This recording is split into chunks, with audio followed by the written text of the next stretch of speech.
अब पहली जो सत्य की बात है, इसमें एक प्रसंग याद आता है, सुना होगा आपने, बड़ा प्रसंग अद्भुत है। साक्षी गोपाल भगवान, कई मंदिरों में आप जाते हैं तो वहां पर आपको साक्षी गोपाल भगवान जरूर मिलते होंगे। अभी हम परसों ही महाकाल भगवान को दर्शन करके आए, वहां पे भी साक्षी गोपाल। हमको पुजारी जी ले गए, बोले साक्षी गोपाल हैं, इनको प्रणाम किए बिना महाकाल को प्रणाम किया, ये रजिस्टर में लिखा नहीं जाता चित्रकेतु के पास, यही साक्षी लेते हैं। साक्षी गोपाल करते क्या है, आपने क्या किया ये उनको पता है, उसकी साक्षी लेते हैं, उसकी गवाही देते हैं।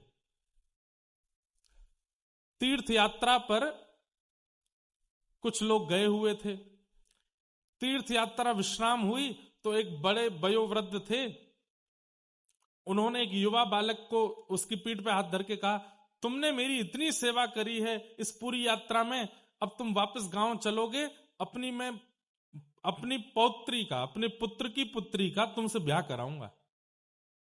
उस व्यक्ति ने कहा, मेरी ब्याह की इच्छा नहीं है, लेकिन आप कह रहे हैं तो मैं मना क्यों करूं। कोई गुलाब जामुन परोसे तो भले इच्छा ना हो, पात तो लेना ही चाहिए। जलेबी दे रहा हो, मना क्यों करो। ब्याह की इच्छा तो नहीं है, पर आप अपनी तरफ से ऑफर दे रहे हो तो कर लेंगे। लेकिन जैसे ही गांव पहुंचे, वो वयोवृद्ध ने गांव के लोगों से जाके कहा, मैंने अपनी पौत्री के लिए एक लड़का देखा है। बोले कौन है, बोले पास के गांव का है, तीर्थ यात्रा में गया था, आदि आदि सब बात कही। घर के लोगों ने कहा, आप भी कुछ सोचते नहीं, विचारते नहीं, घर में किसी से पूछा नहीं, पक्की करे आए वहां पे, हम नहीं करेंगे ब्याह। तो बेचारे वृद्ध अकेले पड़ गए। 4 दिन बाद का समय दिया था उस लड़के को कि तुम आ जाना अपने परिवार वालों के साथ। वो आ गया। जैसे ही घर पहुंचा तो वृद्ध ने बाहर ही रोक लिया उसको और उससे कहा, भाई देखो, क्यों आए हो तुम। बोले आपने कहा था कि अपनी पौत्री का आप ब्याह करेंगे, तो मैं परिवार वालों को लेके आया हूं। बोले ऐसे ही झूठ बोल रहे हो, मैंने तो कुछ नहीं कहा था, मैंने तुमसे कहा ही नहीं था, तुमने कोई स्वप्न देखा होगा या तुम मिथ्या बोल रहे हो। अरे भैया, सबको इकट्ठा करके उसके परिवार वालों के सामने बोला, मैंने इससे कहा ही नहीं कि मैं अपनी पौत्री का ब्याह करूंगा, ये झूठ बोल रहा है।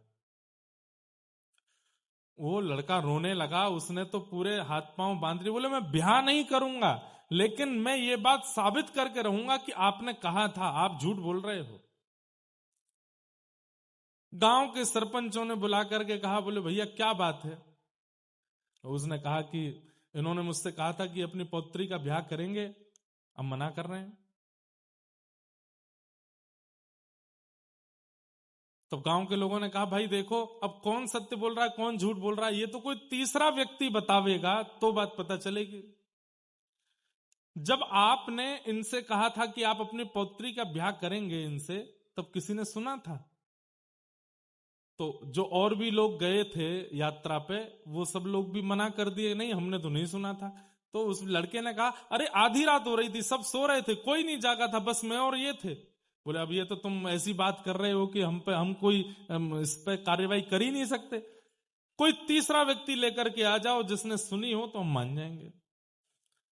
तब उसने अचानक से एक बात बोली, हाँ एक ने सुनी है। बोले कौन? बोले जब हम रात्रि में सो रहे थे तो गोपाल जी का मंदिर था, वो गोपाल जी सुन रहे थे।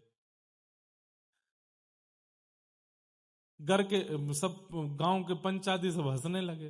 बोले गोपाल जी सुन रहे थे? बोले हाँ उन्होंने सुना है। बोले एक काम कर, सब एक दूसरे को ऐसे आंख मारने लगे, बोले कि अब इसको फंसा देते हैं काम में, तो आप अपनी पौत्री का ब्याह कहीं और कर देना। बोले क्या? बोले हाँ भाई, किसने सुनी थी बात तुम्हारी? बोले गोपाल जी ने। बोले तू एक काम कर, गोपाल जी को लेके आ, अगर गांव के सामने उन्होंने गवाही दे दी तो तेरा ब्याह हम इससे करा देंगे। सब बोले गोपाल जी कभी बोलेंगे ही नहीं। लेकिन उसको इतना विश्वास था ठाकुर जी के ऊपर, चल दिया। और महाराज कितने दिन लगा करके वृंदावन आया उड़ीसा से, और आकर के ठाकुर जी से कहा, ठाकुर जी मुझे ब्याह करने की बहुत इच्छा नहीं है, पर मैं केवल इतना चाहता हूं कि वो व्यक्ति झूठ बोल रहा है इसका पूरी दुनिया को पता चले। और दूसरी बात, मैंने जब कहा कि आपने बात सुनी है तो सब हंस रहे थे, तो सबको ये बात बता दीजिए कि आपने सुनी थी, उन्होंने कहा था कि वो अपनी पौत्री का ब्याह करेंगे। ठाकुर जी तो ऐसे ही बैठे रहे, कुछ नहीं बोले।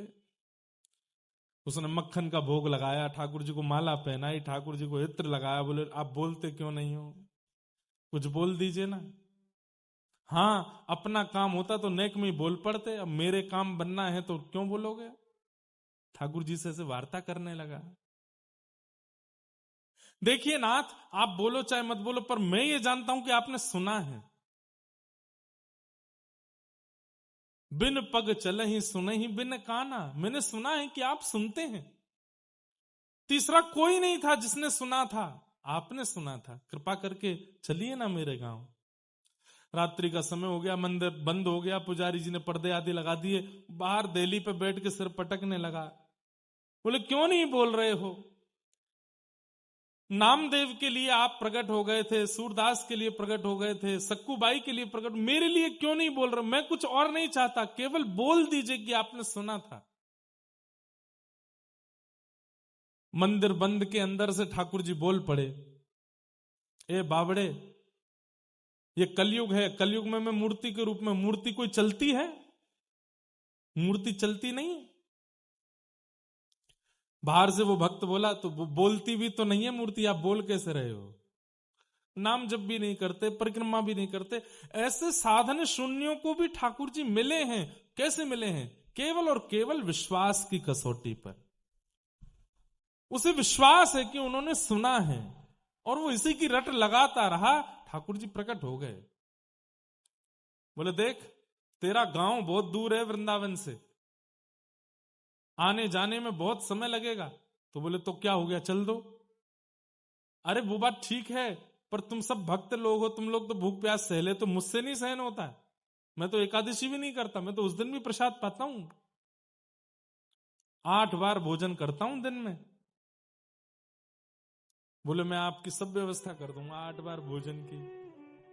बोले इतना सारा भोजन कैसे लेके चलोगे? बोले बैलगाड़ी में ले चलूंगा, पर आप चलो, मैं अपने हाथ से बना बना के पवाया करूंगा।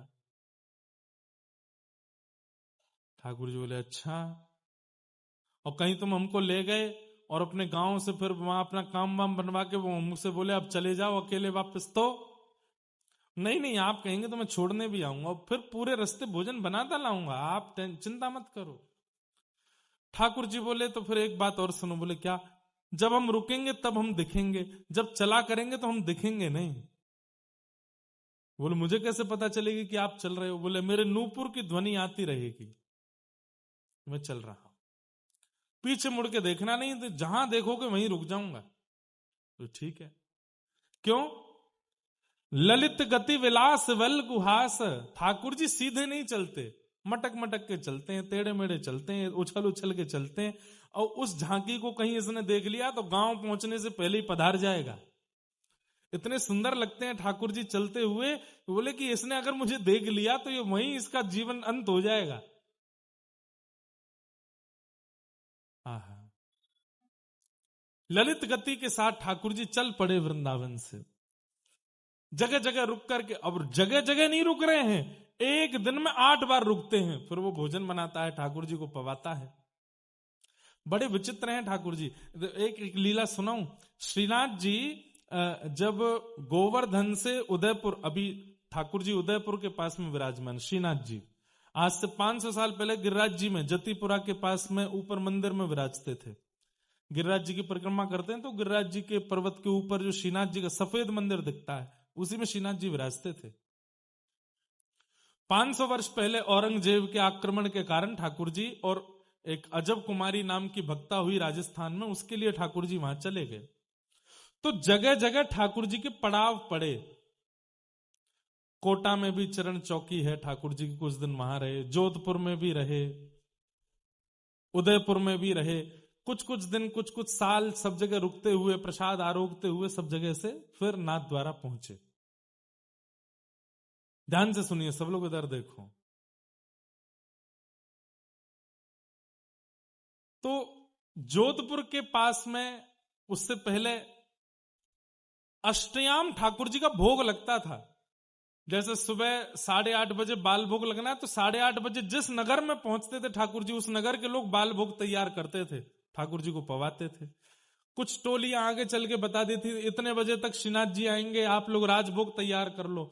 शुद्ध पवित्र स्थिति में राजभोग तैयार होता था, ऐसे चलते थे। तो एक बालक था, उसने कथा में सुना था कि ठाकुर जी के लिए कुछ भी अर्पित करोगे तो ठाकुर जी प्रेम से अर्पित की गई वस्तु को स्वीकार करते हैं। बड़ा ठाकुर जी का भक्त। आज उसको जब सुनाई दिया कि श्रीनाथ जी ब्रज से राजस्थान आ रहे हैं और हमारे गांव से निकलेंगे, तो उसने सोचा कि सब भोजन बना रहे हैं, सब प्रसादी बना रहे हैं, मैं छोटा बालक में क्या बनाऊं। तो उसने कील हथौड़ी से ठोक करके सुंदर ठाकुर जी के लिए चौकी बनाई कि ठाकुर जी पाएंगे तो थाल रखेंगे कहां पर। अब उसको यह नहीं पता था कि थाल रखने की चौकियों की सब संगी लेके चल रहे हैं, लेकिन उसने बड़े भाव से एक चौकी बनाई। अब छोटे से बालक ने बनाई बनवाई जैसे भी हो, ज्यादा बढ़िया नहीं थी, मतलब ऐसी थी कि उस पर थाल रखें तो वो चौकी ऐसे हिलती थी, लेकिन उसने बनाई बड़े प्रेम से। ठाकुर जी का रथ जैसे ही उस गांव में पहुंचा, गांव के लोग सामग्रियां लेकर के पहुंचे, पीछे चांदी की सोने की चौकियां ठाकुर जी की रखी थी, जैसे ही ला करके रखी तो ठाकुर जी ने गुसाई जी से सर हिला के मना कि इस पे नहीं पाएंगे। बोले तो एक भगत ने चौकी बनाई है, बोले क्या। बोले जय जय, आपकी तो प्रिय चौकी चांदी और ये सोने की चौकी है, इसमें ही पाते हो आप। बोले नहीं, अब उस बोले क्या उसमें पाएंगे। तो गुसाई जी ऐसा भी करते थे कि कहीं कहीं ठाकुर जी की आज्ञा हो जाती थी उसके थाल में पाना है, उसके बर्तन में पाना है, तो उसको ठाकुर जी को पवा के प्रसादी करके उस भक्त को ही वापस कर देते थे। हल्ला मचाएगा, बोले हाँ भाई, ये अमुक नाम का कोई बालक है, इसने चौकी बनाई है। वो बालक पीछे खड़ा था चौकी लेकर के, वो रोने लगा, अरे मेरी चौकी मंगाई। बोले ठाकुर जी कह रहे तुम चौकी लाओ। उसने चौकी दी, और चौकी के अंजर पंजर सब ढीले ढाले थे, ज्यादा बढ़िया अच्छे से बनी नहीं थी। अब ठाकुर जी का थाल हमारी तरह थोड़ी होता छोटा, खूब बड़े बड़े थाल होते हैं, उसमें भी वजन होता है खूब, कम से कम 6-7 किलो वजन तो थाल में होता ही है। ये मोटे मोटे लड्डू, खूब सारी रोटियां, खूब सामग्री सब पाते हैं। वो थाल जैसी रखी तो चर चर चर आवाज करने लगी चौकी। गुसाई जी बोले जय जय, मुंह तो लगा थाल रखते ही कहीं पधार नहीं जाए चौकी। बोले नहीं नहीं, यही पे पाऊंगा, धरो। ठाकुर जी ने प्रेम से आरोगा, गुसाई जी पकड़ के बैठ गए, बोले कि मैं पकड़ के बैठा हूं, आप पाओ। और नहीं नहीं, छोड़ दो इसको, झूलने दो, झूलती वही चौकी पे पाऊंगा। प्रेम से ठाकुर जी ने प्रसाद अरोगा। अरोगने के बाद गुसाई जी प्रसन्न तो बहुत हुए, फिर उस बालक को बुलाया, बोले लो ठाकुर जी ने प्रसादी कर दी चौकी, अब तुम इसको रखो। अब वो बालक तो बड़ा प्रसन्न, चौकी में से अद्भुत सुगंधी आ रही थी। ठाकुर जी आगे निकले, अगले पड़ाव पर जहां प्रसाद होना था, जैसे ही ठाकुर जी प्रसाद के लिए रुके, चांदी और सोने की चौकी धरी, ठाकुर जी बोले ना, वही चौकी मंगवाओ। गुसाई जी बोले वो तो हम छोड़े आए पिछले काम में। बोले तो मैं बोझ नहीं आ रहा, उसको मंगवाओ। गुसाई जी बोले जय जय, बात चौकी में कहा है ऐसो, कोई नग नहीं लगे, चांदी नहीं लगो। बोले नहीं, मुझे नहीं पता, मुझे वही चौकी मंगवाओ। फिर से महाराज वही चौकी मंगवाई गई। उस बालक से कहा ठाकुर जी को तुम्हारी चौकी भाग गई है। वही चौकी फिर से लगाई, उसमें ठाकुर जी ने प्रसाद पाया। आश्चर्य की बात, आज भी श्रीनाथ जी उसी चौकी पे प्रसाद पाते। आज भी श्रीनाथ जी के मंदिर में एक समय की प्रसादी, एक समय की प्रसादी ठाकुर जी की आज भी उसी चौकी पे ही आती है, उसी पे ही पाते हैं, झूलती वही चौकी है। अब तो हमने दर्शन तो नहीं किया, पर सुना है उसका भाव। आज भी उसी चौकी पे पाते हैं ठाकुर जी। कितने प्रेमी हैं ठाकुर जी, कैसा प्रेम है उनके चित्त में। तो वो भक्त ठाकुर जी को लेकर के उड़ीसा गया, रास्ता भर प्रसाद बनाता गया, छम छम आवाज आती थी। जैसे ही उड़ीसा पहुंचे तो नूपुरों की आवाज आनी बंद हुई। उसने पीछे मुड़ के देखा तो ठाकुर जी वहीं स्थिर हो गए। बोले हमने मना किया था मत देखो। बोले आवाज ही नहीं आ रही नूपुर की। ठाकुर जी बोले समुद्री रेत घुस गई है नूपुरों में, इसलिए नहीं आ रही आवाज। बोले जय जय। महीना भर चल के आए हो, 8-8 बार भोजन प्रसाद पाते हुए आए हो, थोड़ी दूर मेरा गांव बचा है, चल दो ना नेक। ठाकुर जी बोले हमने कहा था कि हम स्थिर हो जाएंगे, हमको देखोगे तो, अब हम इससे आगे नहीं जाएंगे। और ठाकुर जी इसी अवस्था में स्थिर हो गए। उसने कहा अब क्या करें? बोले तो हम इतनी दूर से चल के तेरे गांव तक आ गए, अभी 2-4 किलोमीटर तेरे गांव वाले नहीं आ सकते यहां पे? बुला ला उनको। गांव में गया, पंचों से जाके हल्ला मचा दिया, बोले कि मैंने कहा था, तीसरे जिस व्यक्ति ने बात सुनी वो आ गए हैं, चलो। बोले तीसरा व्यक्ति तो तूने गोपाल जी बताया? तो बोले हाँ, तो गोपाल जी आ गए। गांव के लोग आश्चर्यचकित हो गए, दौड़ करके जाके देखा, आहा, त्रिभंग ललित श्याम सुंदर खड़े हैं। और खड़े होकर के एक क्षण के लिए आकाशवाणी जैसे करके ठाकुर जी ने बता दिया, मेरे सामने इन वयोवृद्ध ने कहा था कि अपनी पुत्री का ब्याह इससे करेंगे, मैं इसकी साक्षी देता हूं। बताओ, मतलब अगर ठाकुर जी साक्षी नहीं देने जाते तो क्या तीनों लोग लुट जाते ना? इतनी सी बात थी, उसकी साक्षी देने वृंदावन से गए वहां तक। और फिर तब से ठाकुर जी वहीं विराजमान हो गए, उनका नाम हो गया साक्षी गोपाल। आज भी जगन्नाथपुरी और भुवनेश्वर के बीच रास्ते में साक्षी गोपाल भगवान विराज रहे। ऐसा कहते हैं कि महाप्रभु जगन्नाथ जी का दर्शन करके लौटते समय उनका दर्शन नहीं किया तो आपकी यात्रा अधूरी रहती। वही साक्षी। आप जैसी मृत्यु के बाद यमलोक जाएंगे और वहां जाकर के कहेंगे मैं बद्रीनाथ गया हूं, मैं द्वारिका गया हूं, मैं श्रीरंगम गया हूं, मैं वृंदावन गया हूं, मैं गोवर्धन गया हूं, ये गया हूं, वहां गया हूं, जगन्नाथपुरी गया हूं, तो यमराज कहेंगे साक्षी कहां है?